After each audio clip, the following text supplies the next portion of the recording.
Dear students, इस lecture में हम ये बात करेंगे कि सर्वर फोल्डर पे इमेज को कैसे स्टोर किया जाता है, यानी इमेज को सर्वर फाइल सिस्टम पे कैसे अपलोड किया जाता है और सर्वर के फोल्डर से इमेज को डाउनलोड कैसे किया जा सकता है और इमेज को MVC की एप्लीकेशन में व्यू पे एंड यूज़र को कैसे डिस्प्ले कराया जा सकता है।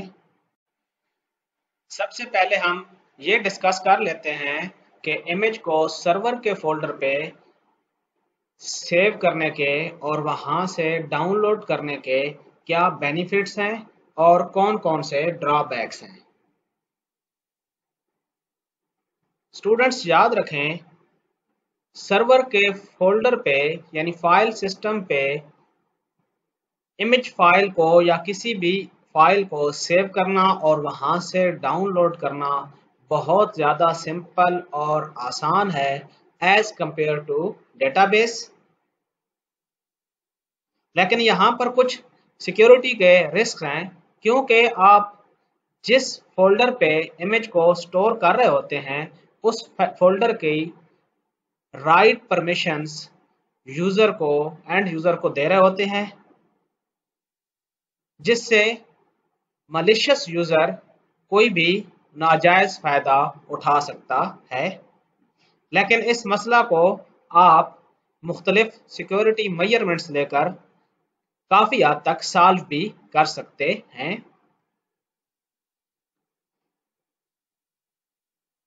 डाउनलोडिंग बहुत ज़्यादा आसान होती है।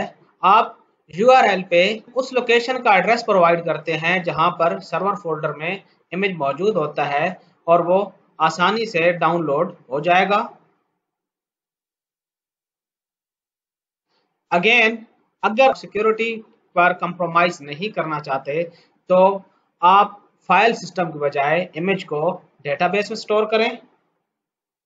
आप ये अप्रोच तब यूज करें जब आपने बहुत ज़्यादा फाइल्स को जिनका साइज 5 MB से ज़्यादा हो डील करना हो और आपके पास नंबर ऑफ यूजर्स बहुत ज़्यादा हो जो massive number of file upload कर रहे हों।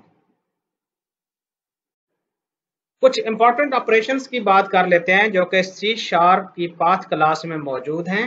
ये पाथ क्लास C# की बिल्ट इन क्लास है। गेट डायरेक्टरी नेम के मेथड के थ्रू आप डायरेक्टरी की इंफॉर्मेशन गेट कर सकते हैं। गेट एक्सटेंशन आपको स्पेसिफाइड पाथ स्ट्रिंग की एक्सटेंशन रिटर्न करता है। गेट फाइल नेम फाइल का नेम और extension of the file return करता है। जबकि अगर आप ये चाहें कि सिर्फ फाइल का नेम गेट करें और एक्सटेंशन रीड ना करना चाहें तो आप get file name without extension का मेथड यूज कर सकते हैं। गेट फुल पाथ आपको एब्सोल्यूट पाथ रिटर्न करता है जो आप पाथ स्ट्रिंग प्रोवाइड करते हैं उसका। और कंबाइन के मेथड के थ्रू आप दो या दो से ज्यादा पार्ट्स जो पाथ के होते हैं उनको आपस में कंबाइन कर सकते हैं एक कंप्लीट पाथ में। कुछ और कॉन्सेप्ट्स की बात कर लेते हैं जो कि फाइल सिस्टम में इमेज को अपलोड करते हुए और वहां से इमेज को डाउनलोड करते हुए यूज होंगे। टिल्ट का जो सिंबल है ये ASP.NET की एप्लीकेशन में जब हम यूज करते हैं तो ये दरअसल बेस डायरेक्टरी को रिप्रेजेंट कर रहा होता है। फॉर एग्जांपल, आपके पास ये इमेज URL है जिसमें आपने स्पेसिफाई किया टिल्ट, उसके बाद इमेजेस pic.png। यहाँ पर जो टिल्ट का ऑपरेटर है ये रूट रिलेटिव पाथ को स्पेसिफाई कर रहा होता है। आपकी इमेज की फाइल इमेज के फोल्डर से रीड की जाती है। अब आप इसको जहां भी यूज करेंगे ये रूट ऑफ द एप्लीकेशन में मौजूद इमेजेस के फोल्डर में जाएगा और वहां से pic.png की फाइल को रीड करेगा। एक बात आपने याद रखनी है कि यहाँ पर जब आप टिल्ट का साइन स्पेसिफाई कर रहे हैं तो ये इमेज का फोल्डर डायरेक्टली रूट डायरेक्टरी में मौजूद होना चाहिए। इससे मुराद ये हुई कि आपका इमेजेस का ये फोल्डर डायरेक्टली इस रूट डायरेक्टरी में मौजूद होना चाहिए। ये आप देख सकते हैं। HTTP पोस्टेड फाइल बेस में एक मेथड है सेव एज। ये मेथड अपलोडेड फाइल के कंटेंट्स को सेव करने के लिए यूज होता है। इसके थ्रू हम सर्वर के फोल्डर का पाथ स्पेसिफाई करेंगे और फाइल्स के कंटेंट्स सेव कर देंगे। @URL.contents एक URL हेल्पर है जो कि वर्चुअल यानी रिलेटिव पाथ को एप्लीकेशन के एब्सोल्यूट पाथ में कन्वर्ट कर देता है। इस रिलेटिव पाथ की बजाय पूरा complete path C users let's say XYZ user और फिर एप्लीकेशन का नेम और पूरा जो उसका पाथ बनता है उसमें कन्वर्ट कर देगा इस रिलेटिव पाथ को। आए ASP.NET MVC की एप्लीकेशन की हेल्प से इस इमेज को सर्वर पे स्टोर करते हैं।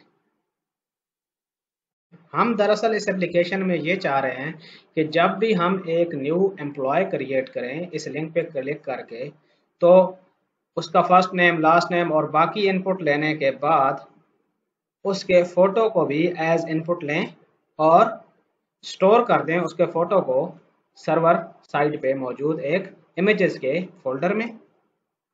और जब हम ये क्रिएट कर लें तो यहाँ पर हम सर्वर में मौजूद इमेजेस के फोल्डर का URL यहाँ पर प्रोवाइड कर लें और इमेज यहाँ पर डिस्प्ले हो जाए। डेटाबेस के एंड पे एम्प्लॉय के टेबल में आप एक और कॉलम ऐड करेंगे image URL nvarchar 500। Application and पे एम्प्लॉय की मॉडल क्लास में आप दो फील्ड्स ऐड करेंगे इमेज URL और फाइल। फाइल की type HTTP posted file base है।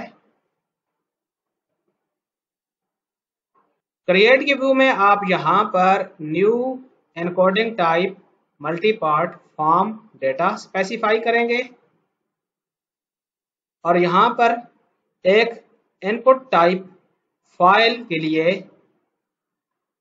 टेक्स्ट बॉक्स फॉर का हेल्पर क्रिएट करेंगे।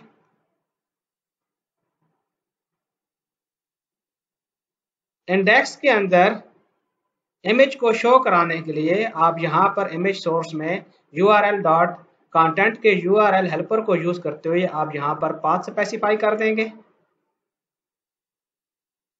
जो ही क्रिएट करते हुए यूजर सबमिट का बटन क्लिक करेगा तो एम्प्लॉय कंट्रोलर का ये क्रिएट का पोस्ट मेथड कॉल होगा।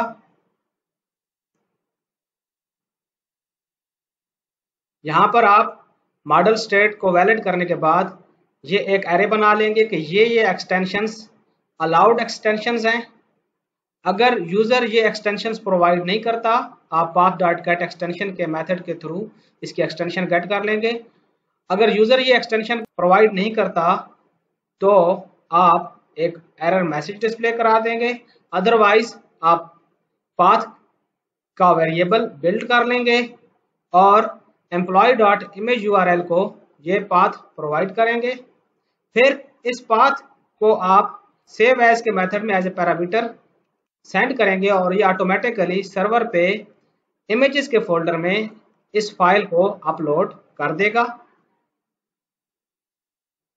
उसके बाद आप डेटाबेस में ये वाली रिलेटिव इमेज URL भी स्टोर कराएंगे इंसर्ट के मेथड के थ्रू। इंसर्ट के मेथड की क्यूरी आपके सामने है।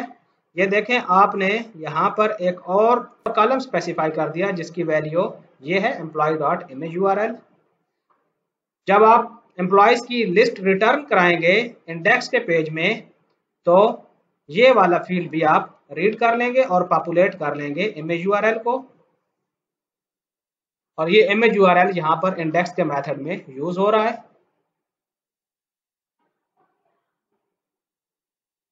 जो ही इमेज आपका अपलोड होगा तो यहाँ पर इमेजेस के फोल्डर में वो इमेज मौजूद होगा और डेटाबेस में उसकी URL भी स्टोर हो जाएगी। एक न्यू एम्प्लॉय क्रिएट करते हैं। Let's say Sohail Ali mail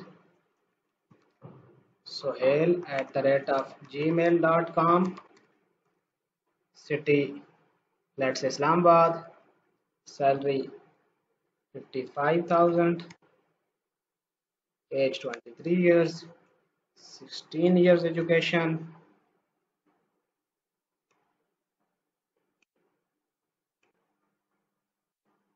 department finance. Photo upload करते हैं, क्रिएट को क्लिक किया और मॉडल वैलिडेट करने के बाद हमने ये एक्सटेंशन गेट कर ली।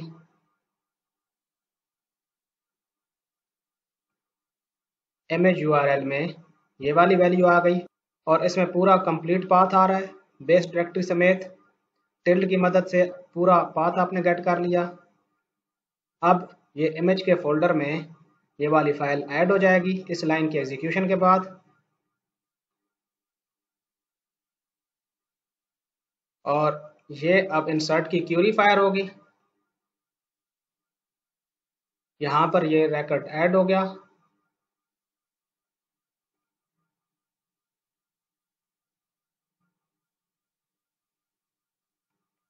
सेलेक्ट स्टैटिक फ्रॉम एम्प्लॉय,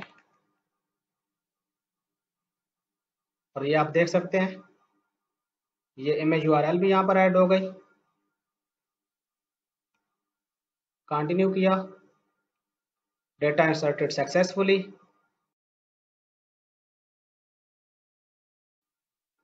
ये फोटो इसलिए शो नहीं हो रहा क्योंकि प्रोग्राम में एक छोटी सी मिस्टेक है। यहाँ पर इमेज यूआरएल में हमने सिर्फ फाइल नेम स्पेसिफाई करना है।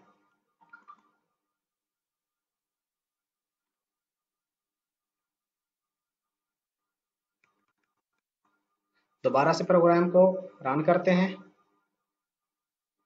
इस रिकॉर्ड को डिलीट कर देते हैं।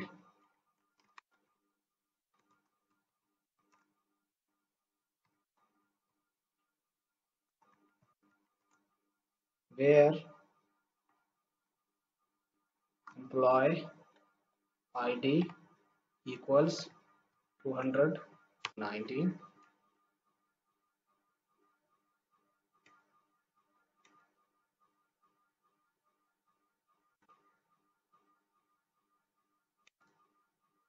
दोबारा से इस प्रोग्राम को रन करते हैं।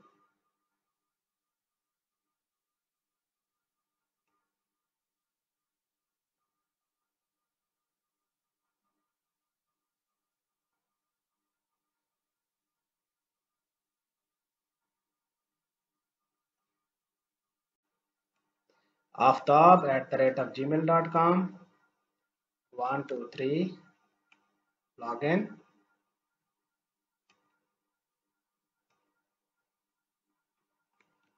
Suhail Ahmed, mail,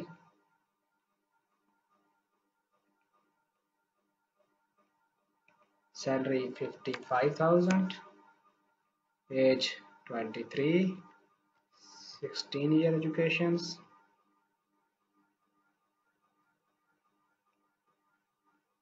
finance.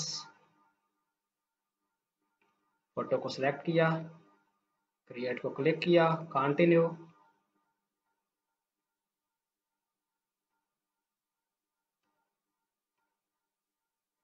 Data inserted successfully, back to main page. और ये देखें ये इमेज भी हमारे पास शो हो रहा है। इसको आप इंस्पेक्ट भी कर सकते हैं। ये इसका पाथ है, इमेज सोर्स। और यहाँ पर भी आप देख सकते हैं कि इमेज ऐड हो गया है। ये देखें photo1.jpg। इसके साथ ही हमारा ये लेक्चर ख़त्म हुआ। उम्मीद है आपको डेटाबेस के साथ साथ सर्वर फोल्डर पे भी इमेज को स्टोर करना और वहाँ से रिट्रीव कराने का तरीकाकार समझ आ गया होगा। Stay blessed.